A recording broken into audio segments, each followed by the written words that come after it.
So, what is private equity? There are a few key characteristics which really differentiate private equity from other types of asset classes.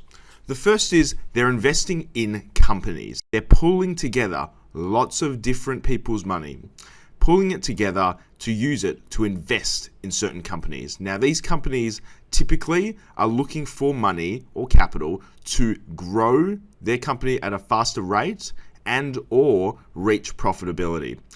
Over time, this should increase the value of the company, and therefore, when the private equity tries to sell their stake or the business as a whole, they'll be able to generate an attractive investment return. The second characteristic is that private equity funds themselves are closed-ended.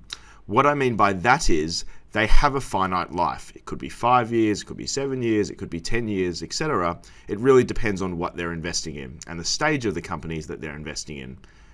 What they do have in common, though, is that each fund is looking to invest in companies, create value during their ownership period, and then exit that company for a profit. The third thing to be aware of when it comes to private equity is the relationship between the fund manager, which is known as the general partner, and the limited partners, which are the investors. Now, these investors range from pension funds, endowments, high net worth individuals, sovereign wealth funds, family offices, etc. General partners, on the other hand, the fund managers, these are the ones that manage the day-to-day fund operations and oversee the investments in the portfolio and overall portfolio management. Now, this can include making investments, managing investments, and then to eventually exit those investments as well. Now, what is the value proposition? Like, why is private equity attractive? Now, I think there's two different ways to look at this. The first is, why is it attractive to the investors, to the LPs, the people that put their money into these private equity funds? Historically, it's been because they provide attractive and uncorrelated returns. Attractive in the sense that private equity returns have typically aimed to provide a 20 to 30% annual rate of return in terms of percentage, and they're typically been uncorrelated. So when the market, the public market, so stocks, go down a lot, private equity seems to be buffered somewhat relative to those returns. Now, why is it attractive for companies? Like, why would companies want to take money from a private equity fund? It's because private equity funds and the fund managers, the GPs themselves, can provide capital, obviously, but also strategic guidance and expertise. They've done this many times before in most cases with other companies in similar or the same industry. And therefore, they can really help these founders, these management teams to grow their companies and to create wealth. Now, what is the goal of private equity? There are 5 distinct stages that every fund will go through. The first is fundraising. The general partner needs to raise capital from the limited partners for a new closed-ended fund.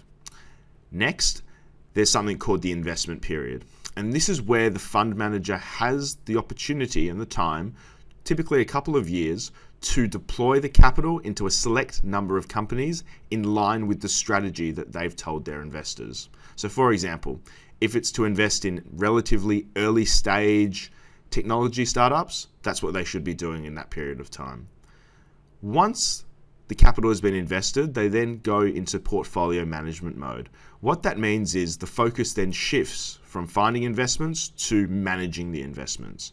And what I mean by that is they need to find ways to increase the value of the companies they've invested in, typically in 3 ways: optimizing and accelerating growth, tackling and achieving profitability, and optimizing the capital structure, whether that's taking on more or less debt or injecting more or less equity into the business.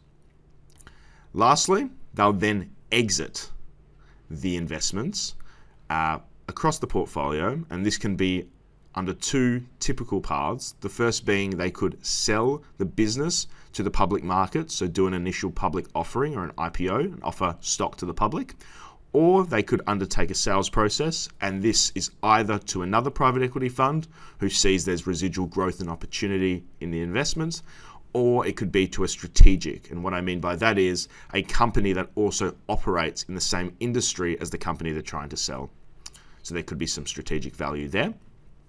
Once that's all done, hopefully they'll be able to return their capital to the limited partners, not just their initial capital, of course, but hopefully some returns, some very attractive returns, given they've locked up their capital over that period of time in the fund.